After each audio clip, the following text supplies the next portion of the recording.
when I went into this, I knew I wanted to do this for someone else. It wasn't for me. It wasn't my child. So maybe because I had that in my mind the whole time and I had that baby, I knew this is not my baby, but I want to protect you like I would, my own. But I don't have any sadness or regrets or anything like that. He is where he needs to be and he is so loved. So I feel full. I feel whole that I did what I did.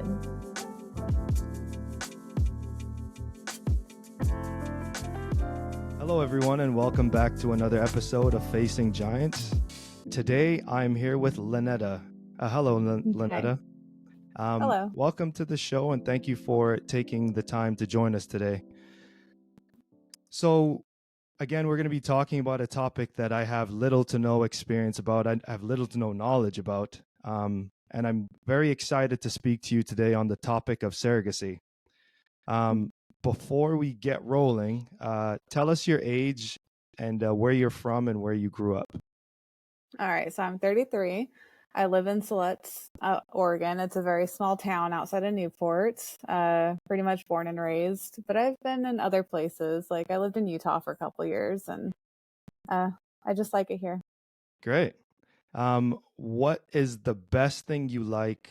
What is the thing you like the most about Siletz, Oregon? Well, I am a tribal member here, and it's a very small tribal community. So we just have a lot of cool things. We have a powwow every year, culture camp. The kids are really involved with, our traditional stuff that we offer. That's great. Let's get on the topic of surrogacy. Let me just start by asking you to define what it is. Surrogacy? Yeah. So for me, it's helping a family being pregnant with their child, taking on all their wishes and dreams and just kind of making it a reality. You're being selfless. It's not about you. It's about them and this baby. And of course your feelings are important too, but it's when you go in it, you're pretty much, you see all the stuff laid out on the table. So when you accept it, you are accepting a big responsibility. And so I don't know, I feel selfless is the best word you can use to explain what that is. Yeah, for sure.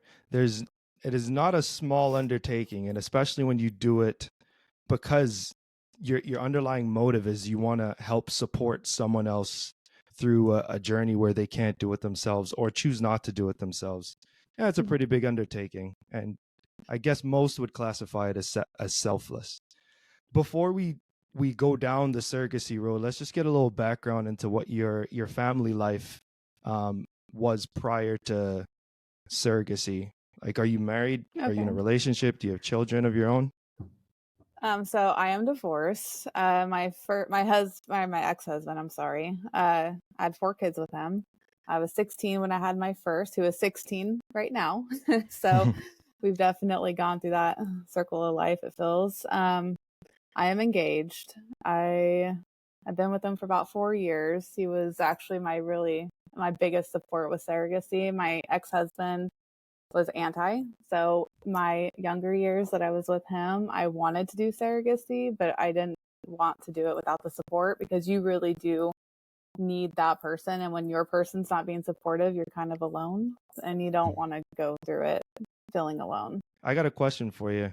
I'm curious about your ex-husband, his reservations about being a surrogate. What was his reservations when it came to that?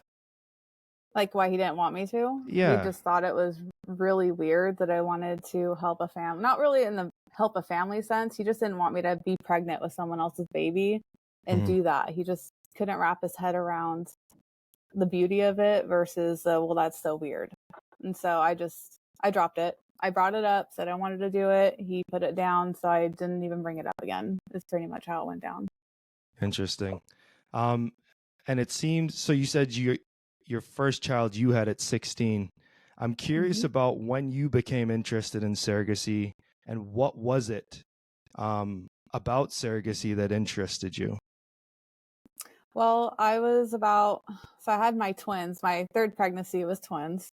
And I enjoyed pregnancy in general. You know, I had them at 38 weeks. It was nothing. I didn't go into labor or anything. They were just too big and they couldn't grow anymore.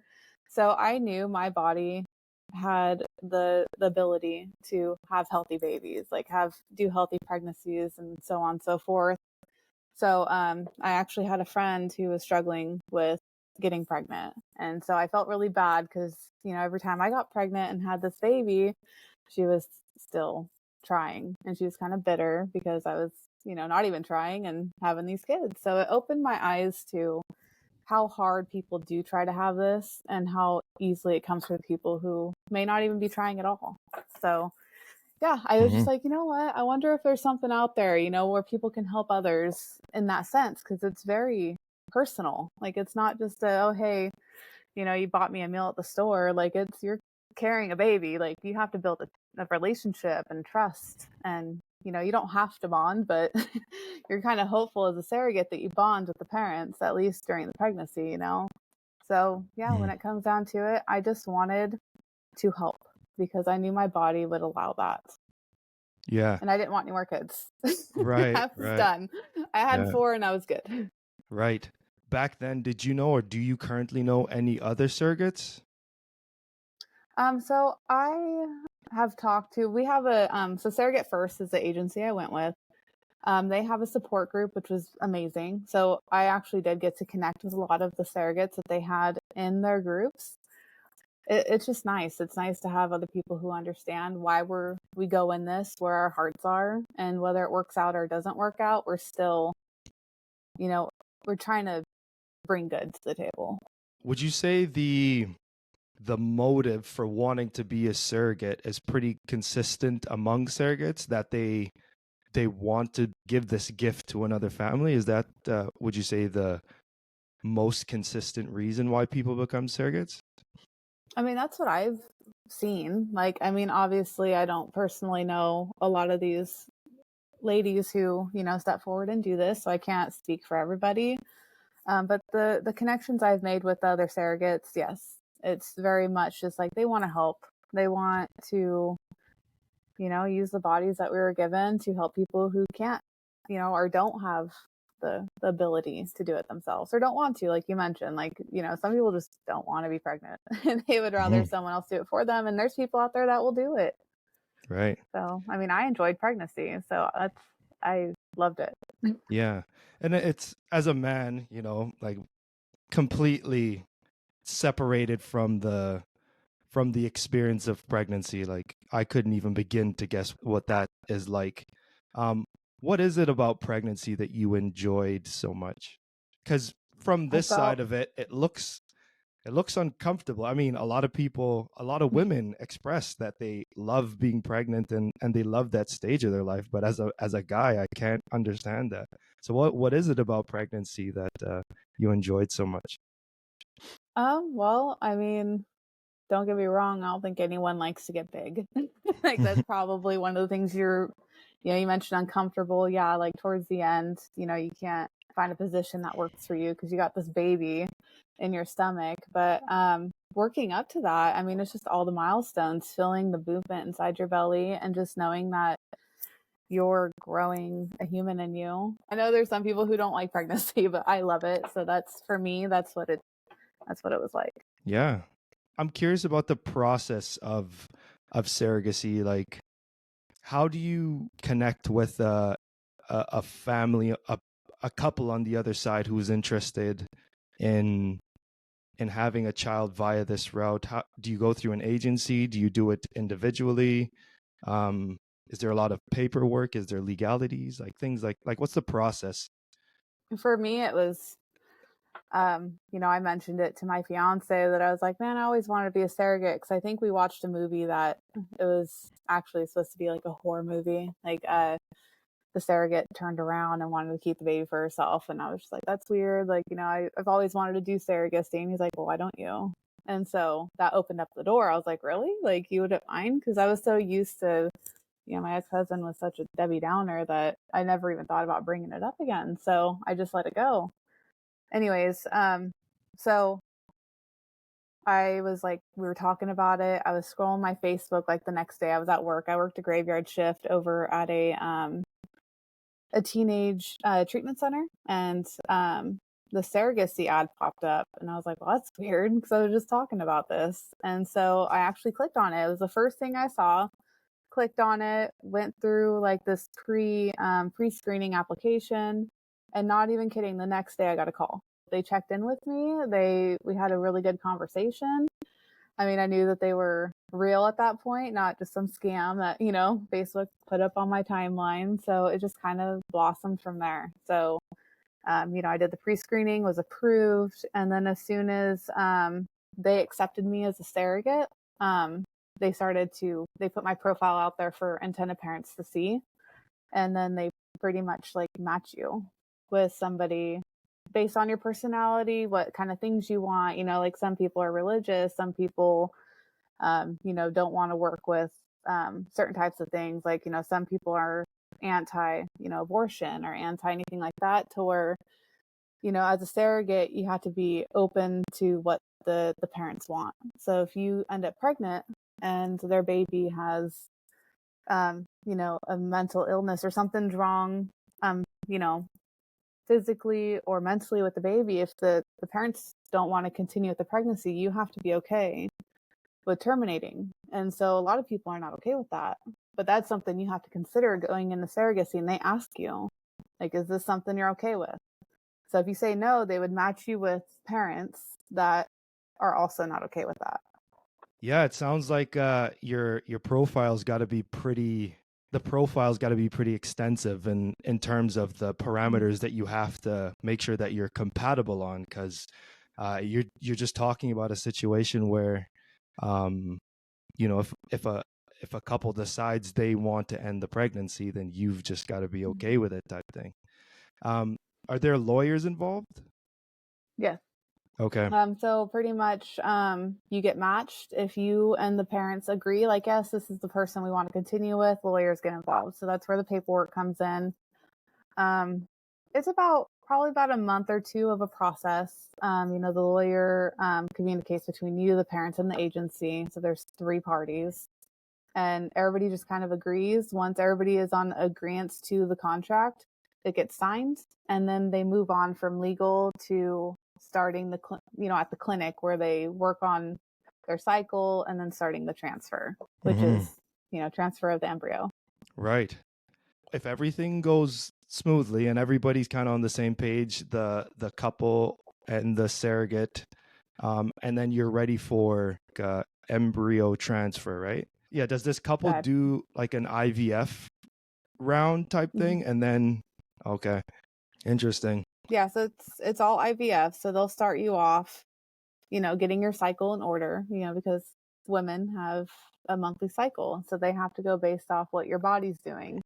I've heard of a lot of other surrogates having complications or having to wait months and so on and so forth. It wasn't like that for me. It was pretty much, bam, here's legal, bam, here's, medical, you're released, you can start this, boom, here's your transfer. And then, pregnancy happened, and that's just how it worked for me. I was very fortunate. Yeah. Now, I've got 2 kids of my own, and, the whole pregnancy thing feels kind of like, there's a miraculous aspect to it. There's this, it almost feels very special. Did you feel like the special, the miracle part out of pregnancy kind of gets taken out during this route, or did you feel like you were able to maintain the miracle part of it, or did it feel like business like? Do you know what I'm getting at? Yeah. You would think it would feel like business, and maybe it does to some surrogates. For me, because I had 2 separate journeys, so one with a man and a woman couple, and then one with a man couple. Both of them were very, they cared. They were caring. They didn't treat it like a transaction. They treated it like, you're the human that is going to be carrying our baby. Like, we care about you. We want to be here for you. Anything that you need. Like, I had a really good bond with both sets of my intended parents, and I appreciate that. Like, obviously our bond is still there, but I I didn't feel like it was a transaction or a business. I felt that I was doing what I could to make sure that I gave them a healthy baby. Like my body, did its job For and made sure. sure that they had a healthy baby to take home. I'm kind of curious about your experience with surrogacy, but before we move on to that, you're doing this huge kindness. I'm wondering if there's any financial compensation or any sort of other compensation for the service that you're providing. Oh yeah. Yeah. With surrogacy, there is financial compensation. Like as soon as legal is done, you pretty much get like this document saying, okay, so for every step that we're taking, this is kind of what we're looking at, ballpark range. You'll get a payment for, um, every transfer you do. So for example, a couple has 3 embryos and they want to do one embryo at a time. So that's a total of 3 transfers. Let's say the first transfer, they do it and it's not a successful transfer. They would wait, do the cycle again, but they'd be compensated for that transfer. And then they'd move on to the second transfer and they'd be compensated for that second transfer. Mm-hmm. So like they get paid for their time and their effort, and the intended parents are also, they're the ones paying. So I get both sides of it. It costs a lot of money. Like Does it? I'm just gonna put that out there. It's a lot of money, and I wish that it wasn't as much as it is to have a child. In Canada, the IVF process, I heard, starts at 30,000. If me and my wife are interested in going the surrogacy route, like what would be the bottom end of what we would be paying for a single child, would you say? So I am honestly not 100% sure what my intended parents have paid for the clinic and all of this. I know my base pay was $35,000, and they also have to pay the agency, they have to pay the lawyer fees, and then they also have to pay the clinic. So, just based off just what I got, I'm sure you could imagine how much it also was for those other expenses. So, I was told ballpark range, it's about $200,000 per per surrogacy journey Wow. with an agency. Yeah. Yeah. Those aren't some small peanuts at all. I Yeah. I literally told my IPs, I'm like, that's literally like buying a small house. Like Mm-hmm. it's insane. And like I said, I wish it wasn't that much, because this is just something that everybody I feel everybody should be able to have, but can't. Mm-hmm. So Yeah. Okay, well let's go through your experience. So you went through the whole process. I believe you've got to do you have to take some medication to prepare your body to accept an embryo? yes. Okay.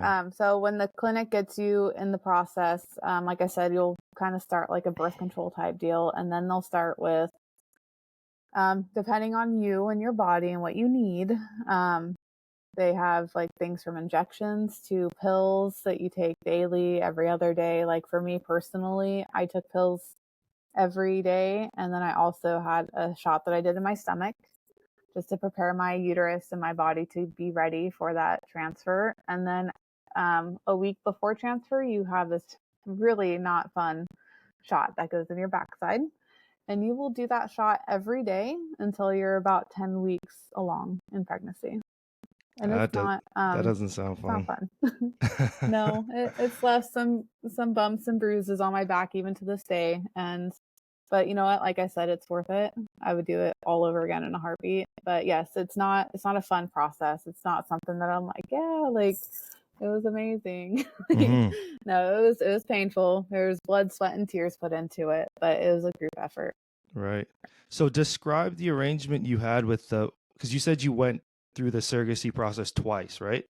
Mm-hmm. Yes. Describe the arrangement you had with the first couple and kind of walk me through that journey. Okay. So the arrangement I had with the first couple, like I said, I did the the surrogate application, became approved to be a surrogate. I was matched pretty fast. This couple, I got a little backstory before I met them. You get to see like their little folder, like, so you get to see their picture and like, what their lifestyle is, like where they live, what they do for work, so you can kind of see what you're looking at getting into. And this couple was just amazing. They were very, you could just look at their photos and see that their lives were full of love. I did hear that they were together for 20 years. In the last 10, they've been trying to have a child and they have struggled. So I was actually their second surrogate. The first one didn't work out. And so when I got matched with them, they only had 2 embryos. So they wanted to do one transfer at a time, just in case, the first time it didn't work or, something happened. So, we went with the first transfer. I got a positive pregnancy test. Everything was looking good. I had like my appointment scheduled for maybe like 5 days from this point, and I randomly started spotting. I thought it might have been normal, because you got implantation bleeding. You're not getting pregnant naturally. Your body's not doing this like you would if you were intimate with your partner and then got pregnant. Like you just had a baby put in your uterus and it's like 2 weeks old already. So you're going from not pregnant to 2 weeks pregnant within a day. And so, your body has to process that. And when I started spotting, I was worried, but not too worried because, they have implantation bleeding, all kinds of stuff. You could Google it and you'll just get all these answers. But I actually ended up walking to the mailbox and I felt a really large clot come out. And so I was really freaked out and I called the clinic.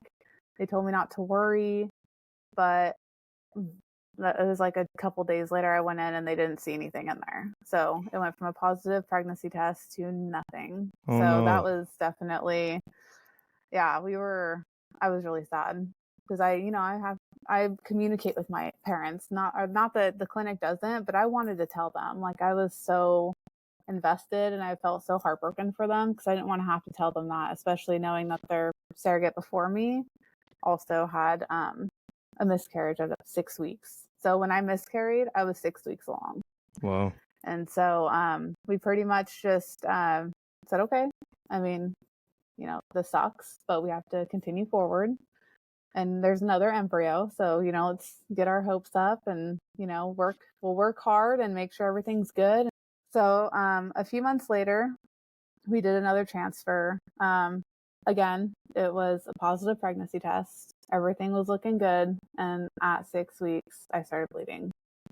And so I went to the doctor's office and they actually did an ultrasound and found a heartbeat. And Really? so we were like, yes. So we were like, really like, oh my gosh, like this is awesome. So it was like, I want to say a Friday evening when I went to the clinic. The Monday that followed, the intended parents flew in and we met in Vegas at the clinic and they looked and there was no baby. So that was another hit. And I was just like, I looked at the screen and I knew I'm not a doctor, but I could tell that that was not good news. So second time, and that was their last embryo. We gave each other hugs. We knew it wasn't our fault. We didn't do anything wrong. It was unfortunate, but it was part of the process of what happened for us. Yeah. And so, we kind of just, backed off a little bit. I gave them their space because at this point it was either they were going to try for more embryos and, try again or be done trying. Because like I said, they've been trying for 10 years prior to this. Like this wasn't their first rodeo. It wasn't their first loss or even second loss. Like this is losses. So I gave them their space and then they waited a few months, or it was like a month, not a few months. It was about a month later. And they said, you know what? We don't want to keep her in limbo. We don't want to make her wait for us. And so they let me go. It was nothing bad. It was nothing personal and nobody was upset. It was just, they didn't know what they wanted to do. And it took them some time to figure it out. So we broke our match and then, which means that I was open for another set of intended parents while they decided what they wanted to do. Okay. it sounds like you build some sort of a relationship with the antenna parents as you guys are working together to achieve the goal of having a child. Miscarrying an embryo for them, what kind of impact does that have on you? Well, I felt like I felt them. Like, I went in with all these hopes because, before that happened, I never had a miscarriage before. So this was my first time having a miscarriage and experiencing all that. So I felt devastated, but I was more devastated for them. Like, I mean, not saying that I didn't care, because I did. I absolutely cared. My heart was broken, but my first thought was them. Like, this is their baby. Yeah, and I guess you've kind of entered the scene as a hope for them, and given your track record delivering 4 healthy children, it seemed like you had a good opportunity to be that hope for them, and it seemed like you're pretty well intentioned as well. And yeah, I'm sure for that not to work out could be pretty devastating. Did it get very dark for you, the fact that you weren't able to provide a child for them? Did it get very dark, or were you able to? Was this something that you could have like emotionally, psychologically bounced back from pretty quickly and easily? I mean, I don't really know how to word my feelings because, I went through some emotions for sure, but I would say that I just stayed positive. So not really that I bounced back or bounced out of it, because I will always carry those 2 losses with me, and I will always carry those parents in my heart, but like, I know I can't change it. I Mm-hmm. can't do anything to go back and make it not happen. It just naturally went that route. Yeah. So you'd said so you had 2 miscarriages for this one couple, and then you went through another surrogacy journey for another couple. Could you describe kind of the relationship with this couple, the contract, and I'm curious about some of the things in your profile, like the things you were okay with and things you weren't okay with.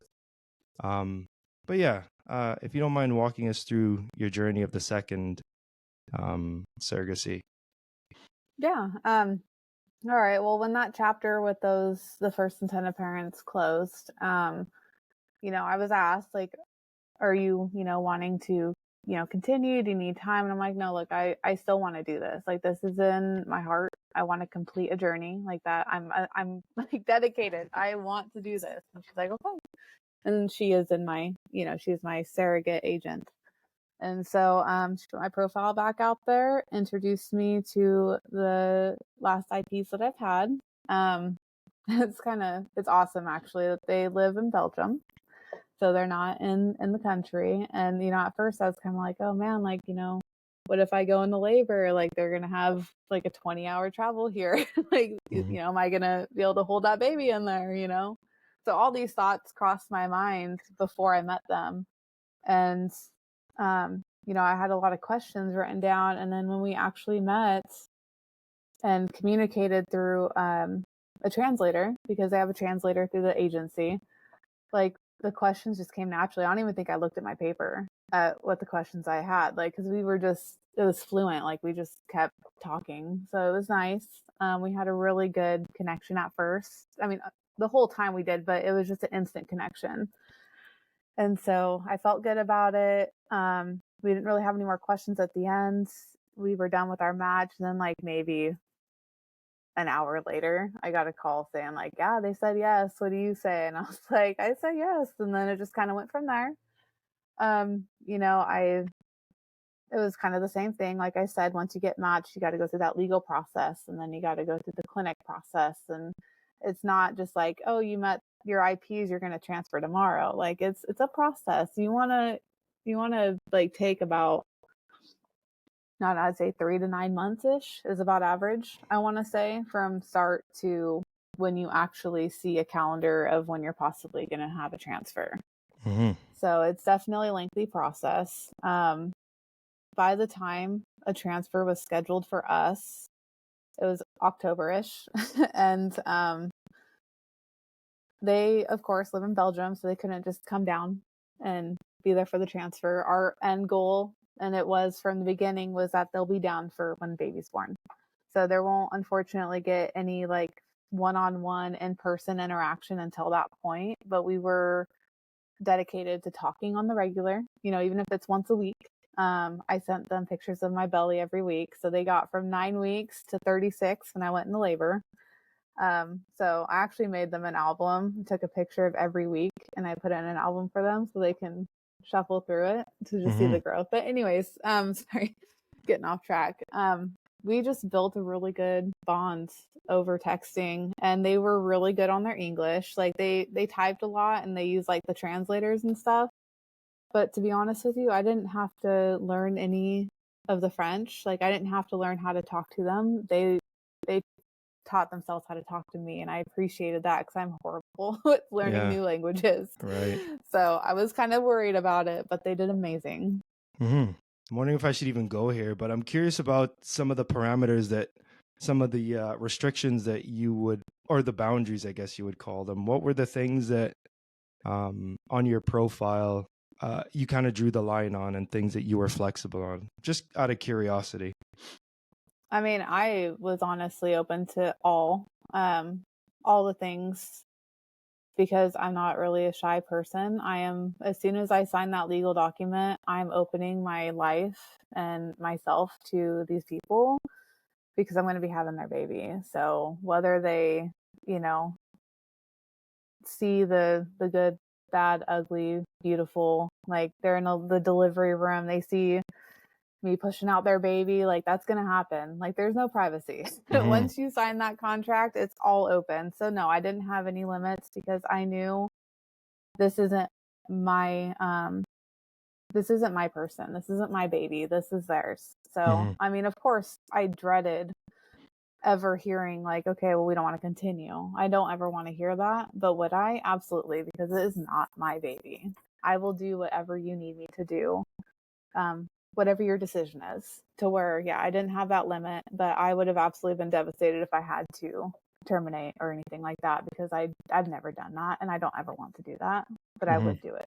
Okay, so how did the pregnancy go for the second couple, this one from Belgium? It was scary. So at this point, I was wondering if there was something wrong with me because I had bleeding again. So something called a subchronic hemorrhage. It is very common in IVF pregnancies. So it is something I wanted to bring up because I didn't know that until I was pregnant with IVF pregnancy. So pretty much, it's almost like a blood clot that grows in your uterus with the embryo. And then one day it decides it wants to come out. So you'll have a bleed. And so sometimes it can result in miscarriage. Like it just depends where it's at and if it affects the baby. So luckily with my situation this time, it was away from the baby and, came out fine. And then they found out I had placenta previa, which is where the placenta covers my cervix. So if there's ever a situation where I went into labor early or the baby was trying to come out, it could kill us both. And so that is something that I never had before either. So it was all definitely new. At 16 weeks, I had a really big bleed out. It was actually really scary. Like almost needing a blood transfusion status. Like I had to go to the hospital by ambulance because my fiance was worried I was going to crack my head in the bathtub because I was standing in the bathtub with all this blood coming out of me. So it was graphic and awful. I was sure that I lost the baby at that point because the clots and stuff that came out of me were pretty horrendous. And I got to the hospital and they found his heartbeat right away. And so I was able to let the dads know, like, hey, he's okay. Like, that's all I was worried about. And they're just like, well, how are you? I was like, oh, I guess that kind of matters, I guess. So I was fine. I went home that same day. Like, I was only there for a couple hours to be monitored to make sure I didn't need any more blood. But once that was done and I went home, I was on bed rest for a little bit because that placenta previa was an issue. And with the bleed out, they wanted me to just be careful. I was probably about 25 or 26 weeks when that placenta previa was cleared. It moved up. So it was still, the placenta is still there. Obviously it's in your whole, the whole pregnancy, it's there. but it moved up to where it wasn't covering my cervix anymore. And then they're like, you know what? This baby's measuring pretty large. So let's do a gestational diabetes test now, just to rule that out, because, you know, big babies usually are a product of gestational diabetes. And I was like, oh, great.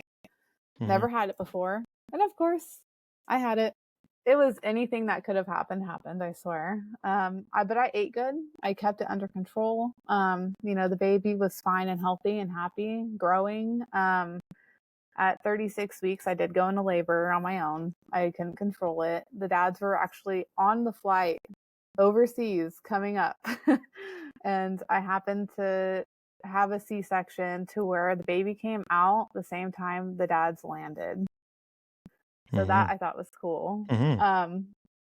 Yeah. So then when they showed up, they, you know, he was a couple hours old already. But I'm telling you, like, just seeing the look on their faces when they walked in the room to see that baby was like, it still stays with me. Like, I felt so good about myself, even though it was early and nothing went to plan at all. Nothing in the whole pregnancy. That moment was what I was doing it for. You know what I mean? Just that love. So yeah, like I said, I would do it again in a heartbeat. Yeah. And how old is that child now? He's actually 4 months old. Is that right? And Almost 5. do you still communicate with the couple? I do. We actually talk probably once a month at this point. They send me pictures of him. He is such a cute baby. But yeah, we communicate often. They actually offered me to come up there and stay around his first birthday to be a part of. They're going to be having some family up, and they wanted to do a baptism for him, so they invited me to that. So this is like the money question that I always have that I've always wanted to ask a surrogate. Like, do you feel any sort of attachment to that child? Was giving them up hard? No, I was so happy to see those dads hold him and be with him. Like, for me, it was love, but it was love and not a mom or a parent way. It was like a love of like, look at that baby and look at his parents. Like that, I don't know. I was a sucker for it. I feel maybe like an auntie love, I think, is probably the best way I can explain it. Like I mentioned in the beginning, when I went into this, I knew I wanted to do this for someone else. It wasn't for me. It wasn't my child. So maybe because I had that in my mind the whole time and I had that baby, I knew this is not my baby, but I want to protect you like I would, you know, my own. But I don't have any like sadness or, you know, regrets or anything like that. Like, he is where he needs to be and he is so loved. So like, I feel full. I feel whole that I did what I did. And I guess it makes it easier that they keep you a part of their life from a distance, so that you can continue to see, I guess, the fruits of your labor. There's my joke. There's my joke. Yes, I could see that. I honestly was okay with them not. You know, when we first talked, we pretty much put it as like, we'll see what happens. You know, if we continue to grow from, you know, the birth and everything, like, that's awesome, but it's not required. You don't have to push a relationship that you don't want to have. Interesting. However, yeah, like I said, we've had a bond though to where we just talk. Like, they'll ask me about my kids. I'll ask about the baby. Like, we talk about jobs, our lives, you know. We've built like almost like a family connection. So it's really nice. Not everybody has that experience. I am thankful I have it. Have you broken down this surrogacy thing to your children, your biological children? They actually were really cool about it. They thought it was nice that we were helping a family who couldn't have a baby, you know, naturally or on their own. Because for me, that was the experience. The 2 antenna parents that I was matched with couldn't naturally physically have their own children. So for them, they got to see it in those eyes.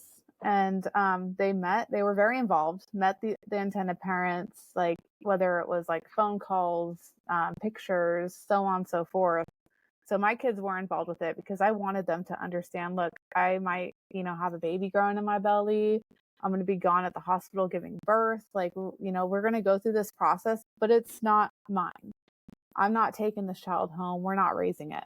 Like, this is, and they seem to understand, and they ask once in a while, like, can I see a picture of that baby? And then, I'll show them an updated picture that I get or whatever. But like, other than that, I feel like they are just proud that we are a family that helped a family.